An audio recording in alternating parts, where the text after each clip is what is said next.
Yo, yo, yo! New camera. Who this? Sorry, y'all. I had a terrible time with the last video that I posted, as you guys will see if you watch that video. So I got a new camera. Voila!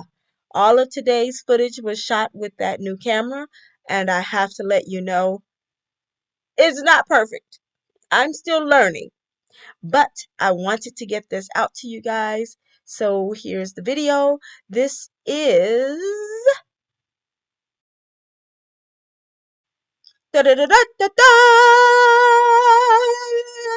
Rutabaga topped mock shepherd's pie. Doom doom doom. Let's get to the video. So you will take one large red bell pepper, cut it in half, coat it with olive oil or whatever oil of your choice, plus salt and pepper. Place it in a 425-degree oven and let it roast. Next, you will take two large rutabagas, chop them into 1-inch sized pieces, and wash those pieces. It's very important that you wash and rinse them, and you'll find out later why. But you want to make sure they're washed and rinsed. And then the next step will be to take them and put them in your pot of boiling water. The water should be salted, and you may ask how much salt you need. Please taste your salty boiling water. If it doesn't taste like the sea, it's not enough salt in the water, people. Otherwise, your food will be bland. I must tell you, it will be bland. So now you cover that and let it boil. You will not have to worry about it boiling over. Next, you take an onion, a regular yellow onion or a white onion, dice it up coarsely into small pieces. Do not use a red onion. After that, you just grab a bag of frozen peas and carrots. And then the other thing you're going to need, which is not yet shown, is shiitake mushrooms diced up. So next, I'm taking 2 tablespoons of butter. If you don't want to use butter or you want to make this completely plant-based, then you can use olive oil or avocado oil or any oil of your choice. I just prefer butter because butter makes things taste better. So from this point, you're going to go ahead and drop in your onions.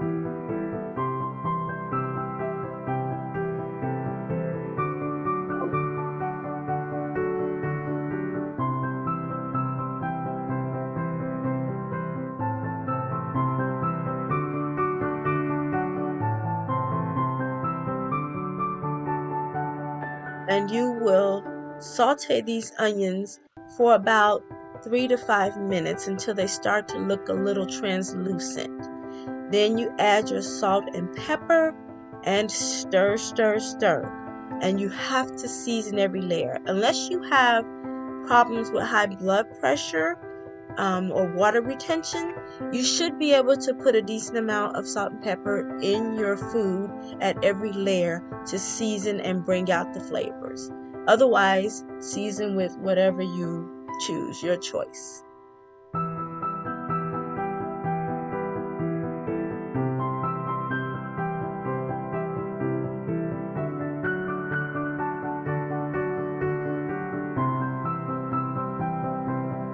Once the onions look nice and translucent and they are right where you want them to be, go ahead and add your frozen peas and carrots into the skillet.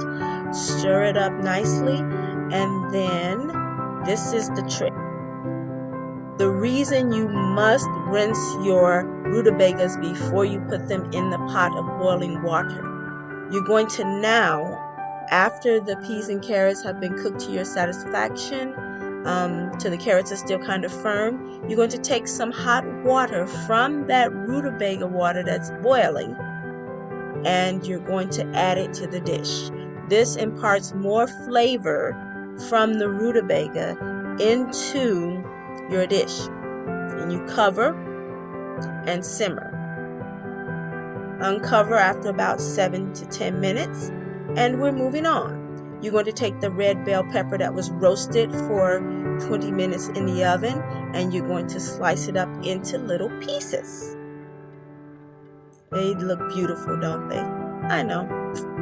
Pat myself on the back. You don't see me, but that's what I'm doing right now.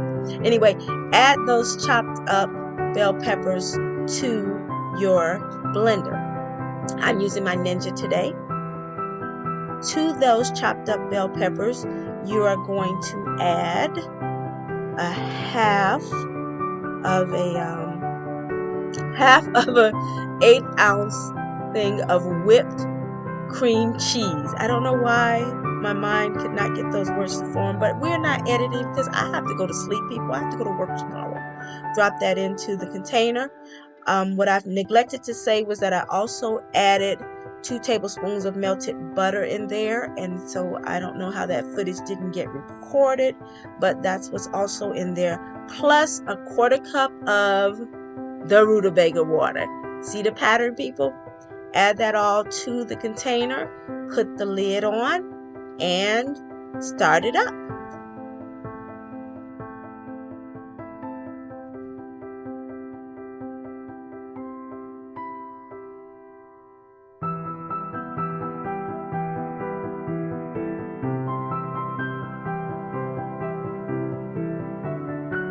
So now that it's all finished, look how nice and smooth it is. That blender was run for 3 minutes to get us a nice smooth consistency. It's actually basically a salad dressing without the oil. Those are the chopped shiitake mushrooms. It was approximately 8 ounces, so that's a half a pound of shiitake mushrooms. We're going to take those, go back to our pan. Now we're using 4 tablespoons of butter. Yes, people, I love butter, and butter makes things taste better. We're going to add to that our shiitake mushrooms. Everything was smelling so good up in that kitchen, up in there. I don't think I showed it in this footage, but again, salt and pepper were added to the mushrooms as we sauteed them. So once the mushrooms are all sauteed, we're going to move on to the next step. But for now, just enjoy the music.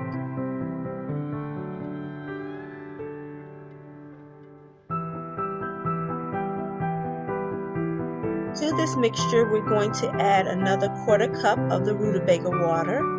That's just to, again, impart that rutabaga flavor into the dish. You don't have to worry about the rutabaga water boiling over as it's cooking because it doesn't have all the starch that you would find in potatoes. And if you're opposed to the flavor of rutabagas, then by all means, you can use potatoes if you want, because a traditional shepherd's pie does have potatoes in it. And if you don't like red bell pepper, you can also use tomatoes instead. That's traditionally what they would use as well in a shepherd's pie. But I am making this vegetarian, so enjoy. Trust me, shiitake mushrooms are really delicious. Next, after we drain the rutabagas, when they're nice and tender, you start mashing them like you would when you're making mashed potatoes, people. It's a really simple, straightforward dish. To the mashed or smashed rutabagas, you're going to add 3 tablespoons of butter.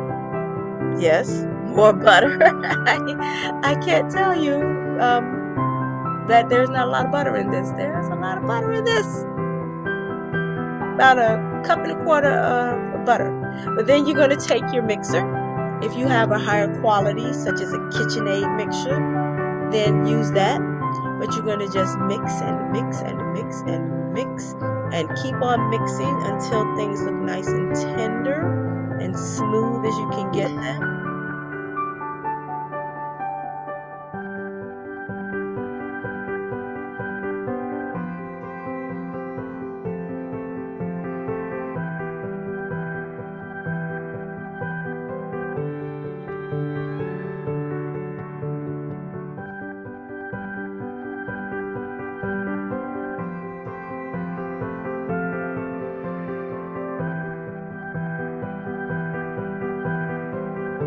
Once everything is mixed to a consistency you like, then you'll go ahead and add in the remaining half of the cream cheese. That's another 4 ounces because it was an 8-ounce tub.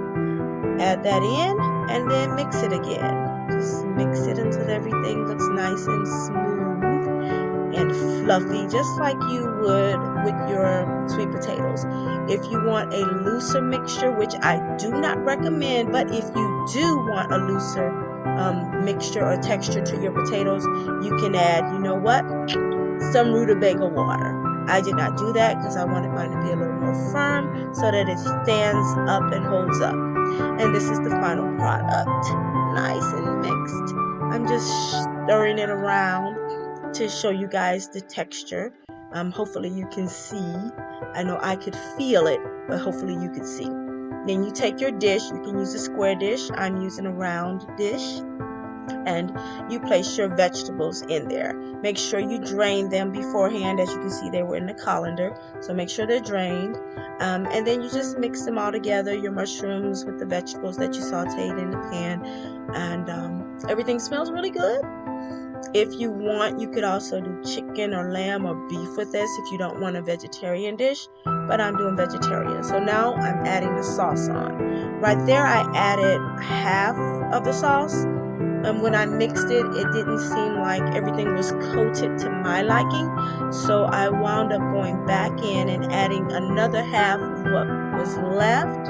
So I wound up using 3/4 of the amount of sauce that I made. And that's just to give a little more creamy texture there. So I mixed that in.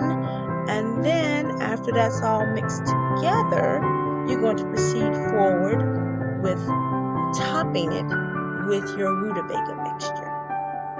Oh my God, now that looks good. That right there was perfect, in my opinion. If you want it a little drier, you can add less sauce. If you want it a little more moist, you can add the rest of the sauce. But again, I didn't want to overdo it. But the consistency of the rutabagas right now is perfect.